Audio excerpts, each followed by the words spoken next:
ಸುಳ್ಯ ಅಂತ ಹೇಳುವ ಒಂದು ವಿಧಾನಸಭಾ ಕ್ಷೇತ್ರದಲ್ಲಿ ರಾಜ್ಯದಲ್ಲೇ ವಿಶೇಷವಾದ ಕ್ಷೇತ್ರ ಶ್ರೀ ಕ್ಷೇತ್ರ ಕುಕ್ಕೆ ಸುಬ್ರಹ್ಮಣ್ಯ ಕ್ಷೇತ್ರ ಇರುವ ಕಾರಣ ಅಲ್ಲಿ ಬರುವ ಜನಸಂಖ್ಯೆ ಕೂಡ ಜಾಸ್ತಿ ಇದ್ದಾರೆ. ನಮಗೆ ಹೊಸ ಬಸ್ಸುಗಳನ್ನು ಕೊಡಬೇಕು ಮತ್ತು ಬೆಂಗಳೂರಿಗೆ ಸುಳ್ಯದಿಂದಲೇ ಹೊರಡುವ ಬಸ್ಸು 2, ಒಂದು ಮೈಸೂರು ರೂಟಾಗಿ ಬೆಂಗಳೂರಿಗೆ ಬರಲಿಕ್ಕೆ, ಮತ್ತೊಂದು ಸಕಲೇಶ್ಪುರ ಹಾಸನಾಗಿ ಸುಳ್ಯದಿಂದ ಹೊರಟು ಬರುವ ಹಾಗೆ ಬೆಂಗಳೂರಿಗೆ ಡೈರೆಕ್ಟ್. ನಾವು ಪುತ್ತೂರಿಂದ ನಮ್ಮ ಬಸ್ಸು ಬಂದರೆ ಅದು ಪುತ್ತೂರಲ್ಲೇ ಸೀಟ್ ಫುಲ್ಲಾಗಿ ಬರ್ತದೆ. ನಮ್ಮ ಇಡೀ ಜನರಿಗೆ, ಸುಳ್ಯದ ಕ್ಷೇತ್ರದ ಜನರಿಗೆ ಅದರಲ್ಲಿ ಸ್ಥಳಾವಕಾಶ ಇಲ್ಲದೆ ಬಸ್ಸಿನ ವ್ಯವಸ್ಥೆ ಸರಿಯಾಗಿರುವುದಿಲ್ಲ. ಅದಕ್ಕೋಸ್ಕರ ಸುಳ್ಯದಿಂದಲೇ ಒಂದು ಬಸ್ ಹೊರಡುವಾಗೆ, 2 ಬಸ್ಸು 2 ಲೈನಲ್ಲಿ ಹೊರಡುವಾಗೆ ಒಂದು ವ್ಯವಸ್ಥೆಯನ್ನು ಮಾಡಬೇಕಂತ ವಿನಂತಿ ಮಾಡ್ತೀನಿ. ಮತ್ತು ನಮಗೆ ಹಳೆ ಬಸ್ಸನ್ನು ಕೊಟ್ಟಿದ್ದಾರೆ ಸರ್, ಅದು ಬೇಡ, ಹೊಸ ಬಸ್ಸು ಹಾಕಿಸುವಾಗೆ ಒಂದು ಮನವಿಯನ್ನು ಮಾಡಿ ಅಲ್ಲಿಯ ನಿನ್ನೆ ಒಂದು ಬಸ್ಸು ಮೊನ್ನೆ ನಾವು ಉದ್ಘಾಟನೆ ಮಾಡಿದೆವು, ಅದು ಹಳೆ ಬಸ್ಸನ್ನು ಕೊಟ್ಟಿದ್ದಾರೆ. ಅದು ಒಂದು ದಿವಸ ಹೋಗಿದೆ, ಈಗ ಇವತ್ತು ಬರಲಿಲ್ಲ ಅಂತ ನನಗೆ ಈಗ ಬರುವಾಗ ಕಂಪ್ಲೇಂಟ್ ಬಂತು. ಹೊರಟ ಬಸ್ಸು ಹೊಸ ರೂಟಲ್ಲಿ ಅದು ನಿಲ್ಲುವ ಹಾಗೆ ಆಗಬಾರ್ದು, ನಿರಂತರ ಓಡ್ತಾ ಇರುವ ಹಾಗೆ ವ್ಯವಸ್ಥೆಯನ್ನು ಮಾಡಿಕೊಡಬೇಕು ಸರ್, ಇದು ವಿನಂತಿಯನ್ನು ಮಾಡ್ತಿದ್ದೆ. ಸಭಾಧ್ಯಕ್ಷರೇ, 23-24ರಲ್ಲಿ ಒಟ್ಟು 1148 ಹೊಸ ಬಸ್ಸು ಬಂತು ಸಭಾಧ್ಯಕ್ಷರೇ. ಅದರಲ್ಲಿ 72 ದಕ್ಷಿಣ ಕನ್ನಡಕ್ಕೆ ಕೊಟ್ಟಿದ್ದೀವಿ ಸಭಾಧ್ಯಕ್ಷರೇ. ಮತ್ತು ಈ ವರ್ಷ 2000 ಬಸ್ಸು ಘೋಷಣೆ ಮಾಡಿದ್ದಾರೆ ಮುಖ್ಯಮಂತ್ರಿಗಳು ಬಡ್ಜೆಟಲ್ಲಿ. ಅದರಲ್ಲಿ 900 ಬಸ್ಸು KSRTC ಕೊಡ್ತೀವಿ.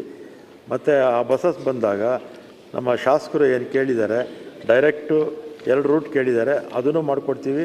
ಇನ್ನೂ ಹೆಚ್ಚುವರಿಯಾಗಿ, ಯಾಕಂದರೆ ಅಲ್ಲಿ ಕುಕ್ಕೆ ಸುಬ್ರಹ್ಮಣ್ಯಕ್ಕೆ ಹೆಚ್ಚು ಜನ ಬರ್ತಾರೆ, ಅದರಿಂದ ಆದ್ಯತೆ ಮೇಲೆ ಜಾಸ್ತಿ ಅವರಿಗೆ ಬಸ್ಸಸ್ ಕೊಡ್ತಾರೆ. ಈಗ ತಾವು ಮಿನಿಸ್ಟರ್ ಅವರೇ, ಸಾರಿಗೆ ಸಚಿವರೇ, ಈಗ ತಾವು ಈಗ ಹೊಸ ಬಸ್ ಬರ್ತದೆ, EV ಬಸ್ ಬರ್ದಾಗ ಕೊಡ್ತೀರಂತ ತಾವೆಲ್ಲ ಹೇಳಿದ್ದೀರಿ. ಅದು ಕೂಡ ಬಂದು ನಮಗೆ ಅದನ್ನು ಪ್ರಪೋಸಲ್ ಕಳಿಸಬೇಕು. ಜಾಗ ಕೂಡ ತಾವು ಅದನ್ನು ನಿಗದಿಪಡಿಸಿ ಒಂದು ನಮ್ಮ ಮುಡಿಪತ್ತಿರ, ಅದು ತಾವು ಅಲ್ಲಿಂದ ರೆಕಮೆಂಡ್ ಮಾಡಿ ಬಂದಿದ್ದರೂ ಕೂಡ ಇಲ್ಲಿ ರೆವಿನ್ಯೂ ಡಿಪಾರ್ಟ್ಮೆಂಟಲ್ಲಿ ಬಾಕಿ ಆಗ್ತದೆ. ಈ ಅಧಿಕಾರಿಗಳು ಕೆಲಸ ಹೇಗೆ ಮಾಡಬೇಕಂತ ಆಲೋಚನೆ ಮಾಡಬೇಕು ಹೊರತು ಇದು ಕೆಲಸ ಆಗೋ ರೀತಿ ನೋಡಿಕೊಳ್ಳೋದಲ್ಲ. ಅದಕ್ಕೆ ಅವ್ರು ಕೂತ್ಕೊಂಡು ಕರೆಸಿ ಯಾವ ಜಾಗ ಆಗ್ಬೋದು ಒಮ್ಮೆ ಜಾಗ ಕ್ಲಿಯರ್ ಮಾಡಿ ಕಳಿಸಿ. ಇಲ್ಲ ಸುಮ್ಮನೆ ಪೆಂಡಿಂಗ್ ಆದರೆ ನಾಳೆ ಸ್ಕೀಮ್ ಹೋದರೆ ನಮ್ಮ ಜಿಲ್ಲೆಗೆ ನಷ್ಟ ಆಗ್ತದೆ. ಅಲ್ಲಿಂದ ತಾವು ಕಳಿಸಿದ್ದೀರಿ, DC ಕಳಿಸಿದ್ದೀರಿ, ಇಲ್ಲಿ ಯಾಕೆ ರೆವಿನ್ಯೂ ಇದನ್ನೆಲ್ಲ ಪೆಂಡಿಂಗ್ ಇಟ್ಕೊಳ್ತಾರೆ? ಅವ್ರು ಕರೆಸಿ ಕೂತ್ಕೊಂಡು ಅಥವಾ ಯಾರದ್ದು ಬೇಗ ಜಾಗ ಕೊಡಲಿ, ಲೆಟ್ ಇಸ್ ಫಾಸ್ಟ್ ಮೂವ್ಮೆಂಟ್ ಆಗಲಿ. ನಮಗೆ ಅಲ್ಲಿ ಬಸ್ ಬರಬೇಕಲ್ಲ, ಅಲ್ಲಿ ಪೆಂಡಿಂಗ್ ಆಗೋದು ಬೇಡ. ನಮ್ಮದು ಕಡಬದ ಡಿಪೋ ಕೂಡ ಮೊನ್ನೆ ಕಟಾರಿ ಅವರು ಪ್ರಿನ್ಸಿಪಲ್ ಸೆಕ್ರೆಟರಿ ರೆವಿನ್ಯೂ ಅವ್ರಿಗೆ ಕರೆದು ನಾನು ಮಾತಾಡಿದ್ದೀನಿ ಸಭಾಧ್ಯಕ್ಷರೇ. 5 ಎಕರೆ ಜಾಗ ಇದೆ, ತಕ್ಷಣ ನೀವು ಪ್ರಪೋಸಲ್ ಕ್ಯಾಬಿನೆಟ್ ಕಳಿಸಿ ಅಂತ ಹೇಳಿದ್ದೀನಿ, ಒಪ್ಕೊಂಡಿದ್ದಾರೆ ಸಭಾಧ್ಯಕ್ಷ. ಓಕೆ, ಅದು ಬೇಗ ಮಾಡಿ ಅಧ್ಯಕ್ಷರೇ, ಕಡಬ ತಾಲೂಕಲ್ಲಿ ಕೂಡ ಡಿಪೋ ಆಗಲಿಲ್ಲ, ಆದಷ್ಟು ಬೇಗ ಆಗುವಾಗೆ ವ್ಯವಸ್ಥೆಯನ್ನು ಒಂದು ಮಿನಿಸ್ಟರ್ ಅವರಿಗೆ ಹೇಳಿ ಅಧಿಕಾರಿಗಳು ಕೆಲಸ ಸರಿ ಮಾಡುವಾಗೆ ಒಂದು ವ್ಯವಸ್ಥೆಯನ್ನು ಮಾಡಿ. ಅವರಿಗೆ ಇಂಟ್ರೆಸ್ಟ್ ಬೇಕು, ನಮಗೆ ಎಷ್ಟು ಇಂಟ್ರೆಸ್ಟ್ ಇರ್ತದೆ ಅಷ್ಟು, ಅದಕ್ಕಿಂತ 2 ಪಟ್ಟು ಅಧಿಕಾರಿಗಳಿಗೂ ಅದರ ಮೇಲೆ ಇಂಟ್ರೆಸ್ಟ್ ಇದ್ದರೆ ಕೆಲಸ ಬೇಗ ಆಗ್ತದೆ. ಓಕೆ ಸಭಾಧ್ಯಕ್ಷರದು ಈ ಭಾಳ ವರ್ಷದಿಂದ ರಿಕ್ರೂಟ್ಮೆಂಟ್ ಆಗಿರಲಿಲ್ಲ.